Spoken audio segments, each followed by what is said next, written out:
आता जनतेला खरोखर कळालंय की दक्षिणेमध्ये वारं फिरलंय, त्यामुळे तुम्ही सगळे जागे राहा. कारण तुम्ही जे ठरवाल तेच या 23 तारखेच्या निकालामध्ये येणार आहे. मला ज्या वेळी मी अडचणीत असताना, ज्या वेळी मी एकटा असताना तुम्ही जी साथ दिली, या साथीला कधीही विसरलेलं नाही.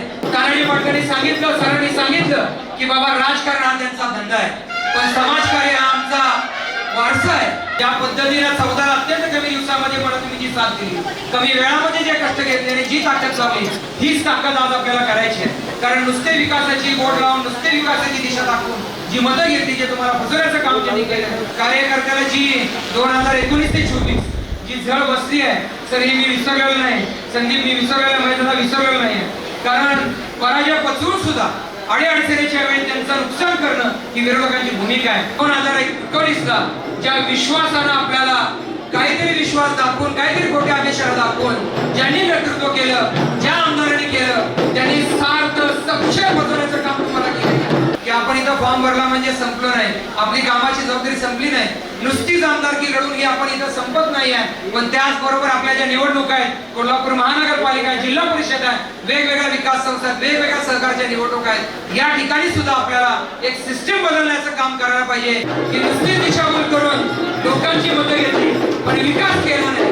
लोकांना फसवण्याची भूमिका आजपर्यंत त्यांनी केलेली आहे. कारण 14 ते 19 जी सिस्टीम चालू होती, त्याच पद्धतीनं 1924 ला जी सिस्टीम बदलण्याचं काम केलं की आपल्यासारखी, आपली चालणारी, आपल्याला बरोबर घेणारी सिस्टीम आपल्याला उभी करायची आहे. पण त्याला साथ देणं ही माडिक परिवाराची आणि भारतीय जनता पार्टीची ताकद आहे. त्याच्याबरोबर उभं राहणं ही आमची भूमिका आहे. त्यामुळे माझा कुठलाही कार्यकर्ता, माझा सहकारी हा माझ्यापासून सोडून गेलेला नाही. स्पेशियस, लक्झुरियस, सगळं मिळेल अगदी मनासारखं. बटू बिल्डर्स यांचा नवीन गृहप्रकल्प गृहलक्ष्मी रचना. आज खरं बघायला गेलं तर सर असं असतंय की नेत्याकडनं ऊर्जा घ्यायला लागते, पण आज या उपस्थित लोकांकडनं मी ऊर्जा घेतोय आणि येणाऱ्या 5 वर्ष आपल्यासाठी एक चांगली काम करण्याची दिशा घेऊन पुढची वाटचाल करतोय. त्याबद्दल मी आपल्या सगळ्यांचं मनापासून स्वागत करतो. निश्चितपणे 2014चा विजय मिळवून देण्यासाठी सर मला जर कोणी मदत केली असेल तर याच मतदारांनी केलेली आहे. मला हा मतदारसंघ हा माझा नवका मतदारसंघ, पण या कार्यकर्त्यांचं प्रेम, मेहनत आणि कष्ट याला खरोखरच तोड नाही. पण आज याचीच पुनरावृत्ती आपल्याला 2024 साली करायची आहे. या ठिकाणी मला आपल्या सगळ्यांना सांगायचं आहे आणि तुम्ही कराल अशी आशा आपल्याकडून व्यक्त करतो आणि मला याची खात्री आहे की तुम्ही कुठे कमी पडणार नाही. पण बंधूंनो, सर 2019 साली मी जो पराजय स्वीकारला, पराजय माझा झाला, त्यातूनही मी खूप काही शिकलो. पण त्याबद्दल तुम्ही आता मनोगत व्यक्त केलं की बाबा, तुम्ही सांगितलं की बाबा पराजयाला खचून जाऊन चालत नाही, पण दुसऱ्या दिवशीपासून काम चालू केलं. पण कुणाला निवडून आणायचं, कुणाला निवडून द्यायचं किंवा कुणाला पाडायचं हे जनतेने ठरवलं असतंय. माझा पराभव मी चांगल्या मनाने स्वीकारला आणि मी माझ्यामध्ये मनामध्ये बदल करून, मी माझ्यामध्ये चुका सुधारून ज्या ज्या गोष्टी मला आपल्यासाठी करता येतील तो करण्याचा प्रयत्न केलेला आहे. नुसतंच अडीअडचणीच्या काळामध्ये उपस्थित राहणं किंवा आपली भूमिका दाखवणं ही माझी भूमिका नव्हती, पण त्यातून काही ना काहीतरी शिकणं, त्यातून तुम्हा लोकांना उभं करणं ही भूमिका माझी असल्यामुळं मला ज्या वेळी मी अडचणीत असताना, ज्या वेळी मी एकटा असताना तुम्ही जी साथ दिली, या साथीला कधीही विसरलेलं नाही. पण कार्यकर्ते बंधूंनो, मी कधीही तुमच्यामध्ये अंतर ठेवणार नाही, तुमच्या साथीला मी उभं राहणार आहे, हे मला या ठिकाणी आपल्याला सांगायचं आहे. कारण पराजय होऊन खचून जाऊन चालणार नाही. मार्गदर्शन करणारे माझे जे नेते त्यांनी नक्कीच मला मार्गदर्शन केलं. पण आज ही जी उमेदवारी मला दिलेली आहे, राज्याचे जे नेते आदरणीय देवेंद्र फडणवीस साहेब असतील, केंद्राचे नेते असतील, जिल्ह्याचे नेते असतील आदरणीय चंद्रकांत दादा, धनंजय माडिक साहेब असतील, पण त्याचबरोबर जिल्ह्याचे नेते माधवराव माडिक साहेब, तसेच माझ्याबरोबर असणारे तुम्ही सर्व कार्यकर्ते, यांच्या विश्वासावरतीच मला उमेदवारी दिली आहे आणि ही उमेदवारी दिल्याबद्दल मी त्यांचा मनापासून धन्यवाद मानतो. कारण गेले काही दिवस फिरत असताना, सातत्यानं मतदारसंघात फिरत असताना, लोकांशी बोलत असताना, भेटीगाठी होत असताना मला जे जाणवलं की 2019 ला ज्या विश्वासानं आपल्याला काहीतरी विश्वास दाखवून, काहीतरी खोट्या अपेक्षा दाखवून ज्यांनी नेतृत्व केलं, ज्या आमदारांनी केलं, त्यांनी सार्थ सक्षम बसवण्याचं काम तुम्हाला केलं. मला या ठिकाणी सांगायचं आहे की नुसती दिशाभूल करून लोकांची मतं घेतली पण विकास केला नाही. लोकांना फसवण्याची भूमिका आजपर्यंत त्यांनी केलेली आहे. तानाजी पाटलांनी सांगितलं, सरांनी सांगितलं की बाबा राजकारण हा त्यांचा धंदा आहे, पण समाजकार्य हा आमचा वारसा आहे. या निमित्तानं मी आपल्या समोर येतोय. 2024 ची जी निवडणूक लढवतोय की विकासाच्या मुद्द्यावरती वारसावरती निवडतोय हे मला या ठिकाणी आपल्याला सांगायचं आहे.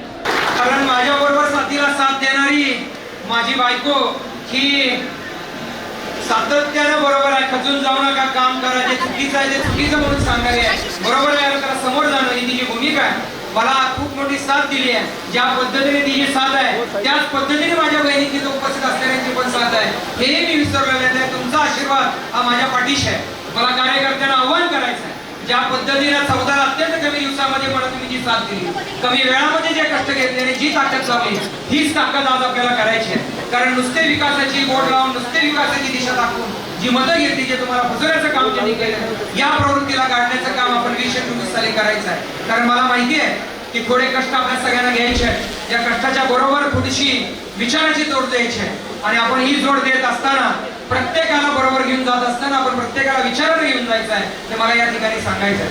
कारण कार्यकर्त्याला जी 2019 ते 24 जी झळ बसली आहे, सर ही मी विसरलेलं नाही. संदीप मी विसरलेलं नाही, त्याला विसरलेलं नाही. कारण पराजय पचवून सुद्धा अडीअडचणीच्या वेळी त्यांचं नुकसान करणं ही विरोधकांची भूमिका आहे. पण त्याला साथ देणं ही माडिक परिवाराची आणि भारतीय जनता पार्टीची ताकद आहे. त्याच्याबरोबर उभं राहणं ही आमची भूमिका आहे. त्यामुळे माझा कुठलाही कार्यकर्ता, माझा सहकारी हा माझ्यापासून सोडून गेलेला नाही.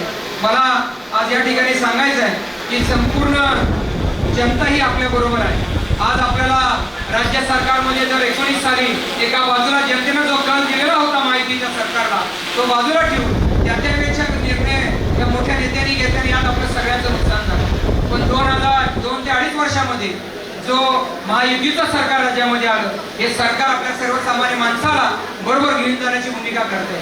पण कार्यकर्त्यांना मला सांगायचं आहे, सर आपण सांगितलं की तानाजी पाटलांनी सांगितलं की तुम्ही साहेब खचून गेला नाही, तुम्ही दुसऱ्या दिवशीपासून काम केलं. धनवडे साहेबांनी सांगितलं सर्वसामान्यांना बरोबर घेऊन जाणं, सर्वसामान्यांचे हित जपणारं हे महायुतीचं सरकार आहे. पण कार्यकर्ते बंधूंनो, आज आपण फॉर्म भरतोय. हे फॉर्म भरत असताना आपल्याला सांगायचं आहे की आपण इथं फॉर्म भरला म्हणजे संपलं नाही, आपली कामाची जबाबदारी संपली नाही. नुसतीच आमदारकी लढून ही आपण इथं संपत नाही आहे. पण त्याचबरोबर आपल्या ज्या निवडणुका आहेत, कोल्हापूर महानगरपालिका आहे, जिल्हा परिषद आहे, वेगवेगळ्या विकास संस्था, वेगवेगळ्या सरकारच्या निवडणुका आहेत, या ठिकाणी सुद्धा आपल्याला एक सिस्टीम बदलण्याचं काम करायला पाहिजे. कारण 14 ते 19 जी सिस्टीम चालू होती त्याच पद्धतीनं 1924 ला जी सिस्टीम बदलण्याचं काम केलं, की आपल्यासारखी, आपली चालणारी, आपल्याला बरोबर घेऊन जाणारी सिस्टीम आपल्याला उभी करायची आहे. त्यामुळं सर्व लोकांना मी आश्वस्त करतो, कारण तुम्ही आज या ठिकाणी ज्या कमी वेळामध्ये शॉर्ट नोटीस मध्ये उपस्थिती दाखवली, पण आपण सगळ्यांनी गलोगली वाड्या वस्त्यांवर घरोघरी पोहोचून महायुतीच्या सरकारच्या योजना पोहोचवणं गरजेचं आहे. तर महायुतीचं सरकार नाही आलं तर ज्या सरकारनं, महाविकास आघाडीच्या सरकारनं सत्तेत आल्यानंतर सगळ्या योजना बंद केल्या, ज्या खोट्या आश्वासनं दाखवली, खोट्या दिशाभूल केल्या आणि लोकांची दिशाभूल केली, आणि देवेंद्र फडणवीस साहेबांच्या नेतृत्वामध्ये आलेल्या सरकारचं सगळ्या योजना बंद करून नवीन योजना आणण्याचा प्रयत्न केला. पण आश्वासन दिलं पण पूर्ण काही केलं नाही. पण मला आज आपल्याला सांगायचं आहे, आपण सगळे मिळून कष्ट करूया. विरोधकांनी ज्या भूमिकेत आपली दिशाभूल केली आहे याला कुठेतरी हद्दपार करूया. विरोधकांनी जी बाजू चुकीची मांडली आहे आपल्याबद्दल ती दूर करूया, असं मला या ठिकाणी आपल्याला सगळ्यांना सांगायचं. आपल्या सगळ्या लोकांना, विद्यमान आमदारांनी मूर्ख बनवलं. आणि खरं बघायला गेलं तर जनतेला मूर्ख समजून सोडून द्यावं, जनतेला मूर्ख बनवण्याचं सोडून द्यावं. आणि आता जनतेला खरोखर कळालंय की दक्षिणेमध्ये वारं फिरलंय. त्यामुळे तुम्ही सगळे जागे राहा, कारण तुम्ही जे ठरवाल तेच या 23 तारखेच्या निकालामध्ये येणार आहे. कारण मला खात्री आहे की तुमची साथ ही मोठी साथ आहे. मला तुमची खूप आधाराची, मदतीची आणि ताकदीची ही जी साथ दिलेली आहे, हीच साथ मला येणाऱ्या 20 तारखेपर्यंत या थोड्या दिवसामध्ये पाहिजे आहे. आणि मला खात्री आहे की तुम्ही ज्या साथीने मला उभं केलंय त्या साथीनंच महायुतीच्या सरकारला कोल्हापूर जिल्ह्यामध्ये जास्तीत जास्त निवडून देणार आहे, हे मला या ठिकाणी सांगायचं आहे. तुम्ही सगळेजण शॉर्ट नोटीस मध्ये उपस्थित राहिलात, या मिरवणुकीसाठी उपस्थित राहिलात, त्याबद्दल सर्व माता भगिनी, सर्व माझे तरुण सहकारी, ज्येष्ठ मंडळी, आपण जे या ठिकाणी आलात, आम्हाला आशीर्वाद देण्यासाठी आलात, त्याबद्दल पुन्हा एकदा आपल्या सगळ्यांचं मी मनापासून स्वागत करतो. धन्यवाद. जय हिंद, जय महाराष्ट्र. अशाच नवनवीन अपडेट पाहण्यासाठी आमच्या KK न्यूज चॅनेलला सबस्क्राईब करा.